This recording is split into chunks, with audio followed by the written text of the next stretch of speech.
Dito, 1, 2. Gitna mo. Ay, kita yung ano. Center. Naka-rain. Kita sa rain, gitna ka. Para maganda. Ay, pwede na sa taas na kayo. Taas kayo. Yan. Para mas okay.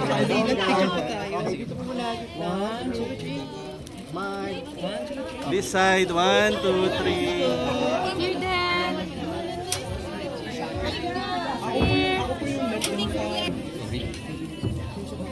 Si Dylan. Milia here. Guys, you're there. Emilio. 1 second lang. Rain po. Ito rin po, 1, 2, 3. Dalawa muna. Yung dalawa muna? Siyempre. Okay, tapos solo-solo ah. Oo naman, wait lang. Okay. Then, solo. Siyan solo mo. Emilia, short interview lang. Kamusta being a part nito na ikaw yung lead? Grabe ito po talaga. It's an honor. I'm so grateful. I'm so humbled by this opportunity. Nung in-offer sa'yo to, nagulat ka ba? Kumbaga, you're new in the industry, pero you have a lead role. Parang grabe, talagang pinag-arapan ko to kasi syempre, I auditioned for this. We were up against, I think, 50 other candidates. So, grabe po talaga yung hirap na binigay ko dito sa role na to. Anong sabi ni kuya mo na lead role ka na, hindi lang siya yung artista, ikaw artista ka na rin, di ba? Sobrang saya niya para sa akin. Siyempre, palagi po sinasabi, wala pong Emilio Diaz dito kung wala pong Mikel Diaz. So, I owe a lot to him. He's been my guiding light. He is always there behind me. He's one of my biggest supporters and I love him very much. May pressure ba on your part na kumbaga Mikel Diaz yung brother mo, tapos may pressure na sana galingan ko din para hindi naman mapahiya yung kapatid ko? Parang ganon. May ganon ba? I wouldn't say it's pressure, pero syempre gusto kong galingan para din sa pamilya ko, especially for Mikel kasi ang dami din niyang pinaghirapan sa channel niya and ang dami niyang ginanap na projects and I know the dedication that he puts into, so it would be a disservice if I didn't do the same.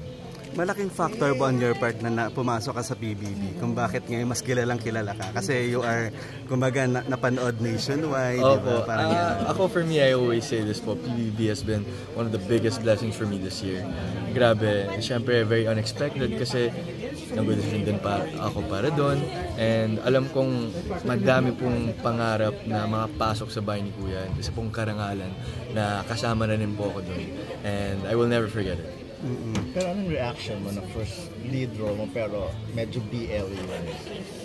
For me naman, it's not a problem kasi I'm an actor and I am open talaga to act in any project as long as it's given to me because I'm new to this industry. So, ayun po.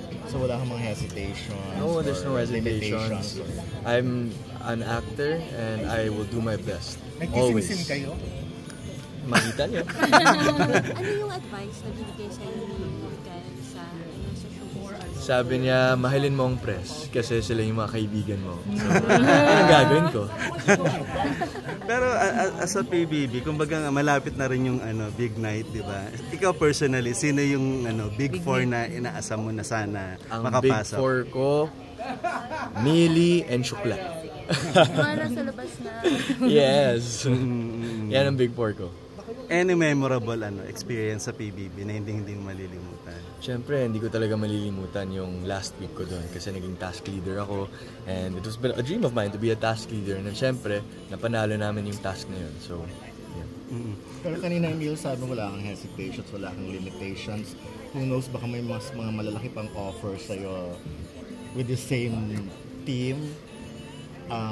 Willing ka ba to have a kissing scene with the kapwa lalaki? Ako po, I'm very new to this industry, so every opportunity po is a blessing for me.